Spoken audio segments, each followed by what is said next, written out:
Hello friend, it's Mark out on the back 40. Today's a nice day in the end of February. Still winter time here in Michigan, but we got a little bit of sun, which is odd, and I'm going to take advantage of it. So I'm out here today thinking about what do I need to get done for hunting next fall, and that's only 6 or 8 months away. So there's already a sense of urgency to get moving on it. But back here you can see where we're building a new blind.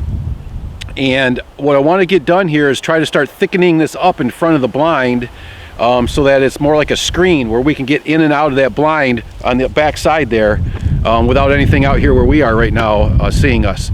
So one of the great ways to do that is the trees.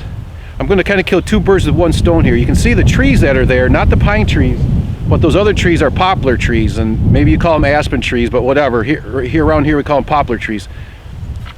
And what I'm going to do is cut those off. And you want to do that in the winter time if you want the area to thicken up. So what happens is this with these kind of trees. Poplar trees don't necessarily just have one big root system and you see one tree all by itself. They're always kind of in groups like this. And it's because their roots are more like a web system. Their roots are all over the place and they keep shooting up shoots off of the same root. So what will happen is right now, this time of year in the winter, all the energy is down in the ground in all those roots. So we're gonna go through right now and cut all those trees down. Then as soon as it warms up in about a month or two, all the energy is gonna try to go up and there's no place for it to go. So what it does is it stimulates a lot of individual shoots and you get more stems, stem count they call it, how many stems per square foot, but you get a higher stem count. And what that's gonna do is thicken this all up in front of the blind so that we have more of a screen when we get in and out of there, and just to kind of hide the silhouette of the blind on the bottom half of it there. So here's a clip of some other area where I did it. I think it was maybe 2 years ago, 2 winters ago. I did the same thing. I cut down a bunch of mature poplars and you can see the explosion of growth and all the stems that came up there and how thick it is now, and that's what's going to happen in front of here.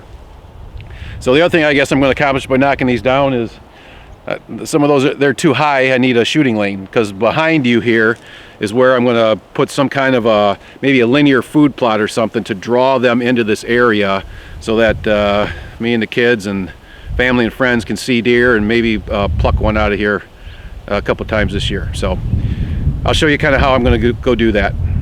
All right, so I'm going to get ready to start cutting these. A little bit about the saw. The saw I like to use is called a Zubat, Z-U-B-A-T. Z-U-B-A-T.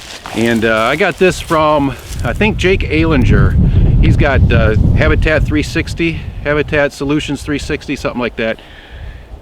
He suggested this saw, and it's a really nice saw. I mean, it goes so fast. I could get the chainsaw out and do this in about 10 minutes, or I can do it in about 15 maybe with this. And then I don't have to get the gas and the stink all over me and that kind of stuff. So I like just doing it by hand. So watch here for a second. Can you make pretty good quick work of this? I'm cutting these all the way off. I don't want to hinge cut them and keep the tops alive. I want all those shoots to come up. So I'm cutting them all the way off.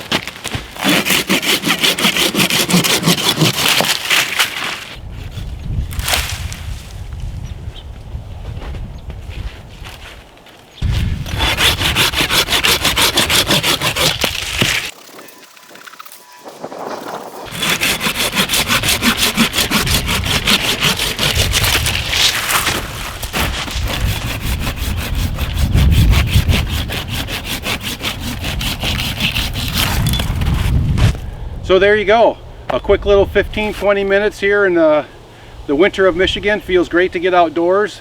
Sun shines out finally, about 1 out of 30 days, and grab the trusty old Zubat. And it took me probably 10 or 15 minutes to cut these 20 or 30 little poplars ranging from 1 inch to 4 inches in diameter. Cut them all down, and in about 6 or 8 weeks all this is going to start shooting up little bitty shoots all over here, really thick, and start creating a screen between the deer that I'm going to design for them to be out there and the blind, which is right here behind you. This will be a nice thick spot for us to get in and out of the blind. And every few years, when those trees get bigger and bigger, maybe once they get again in that 2 to 4 inch range, I'll come out here on a winter day again with the trusty Zubat, cut them down and thicken it back up, so it'll be a continual screen. It's a great thing. So if you got poplars on your property, think about that. It's got to be in January, February when it's really cold, but you get out and cut those down and they're going to get really thick. So thanks for watching. Click subscribe. We'll see you next time.